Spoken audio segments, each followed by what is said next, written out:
Behavioural research is becoming more and more important to us as devices and technology develop. As we get more devices in our lives, increasingly our research begins to focus on devices. We're increasingly asked to look at what a device is doing, what it looks like, is it working, how to improve it.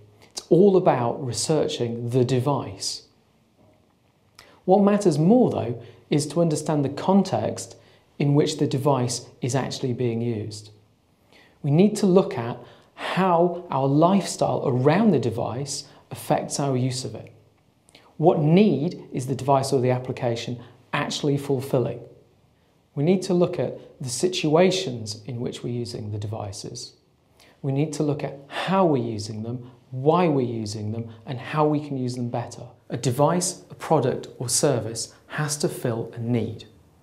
So whilst we have more and more devices, we still have to come back to the underlying question, the underlying need that it's trying to fulfill.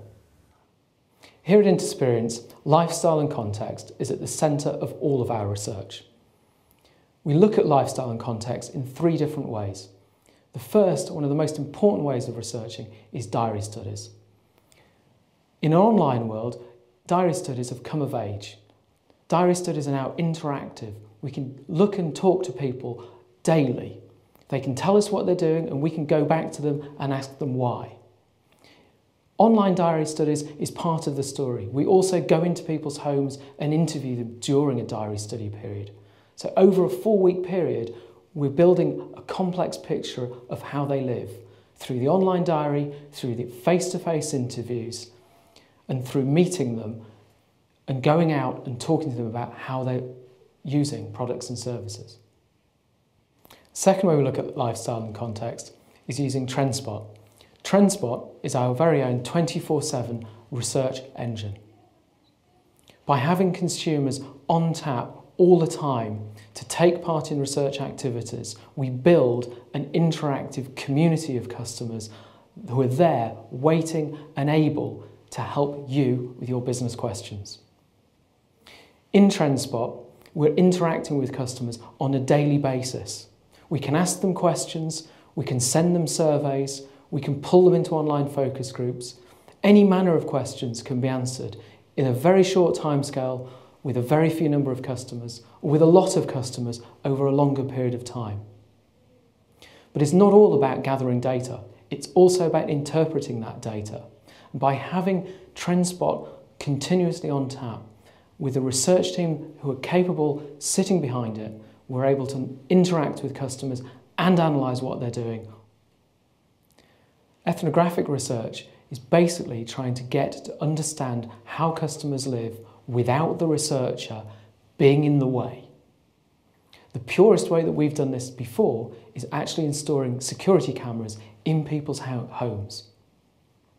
They've agreed and consented to taking part, and over a period of 3 or 4 weeks, we use a time-lapse recorder to record what they're doing without any researcher actually being present. In this sense, we're just observing and looking in to how they live. By doing that, we understand the context, the situation in which they live and how they use our clients' products or services or devices. Behavioural research has 2 big benefits for business. The first is it gives us greater, better informed decision making. The second is it saves us money. If you don't use it, it could cost you a lot of time, money, and also damage your brand.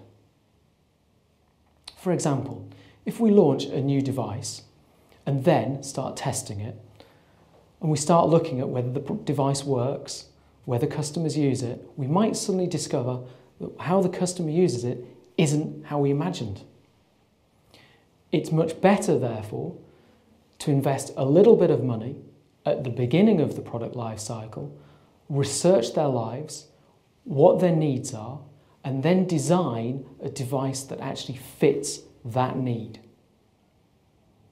We're much more likely, therefore, to get a product that fits a need, delivers a need, and sells better.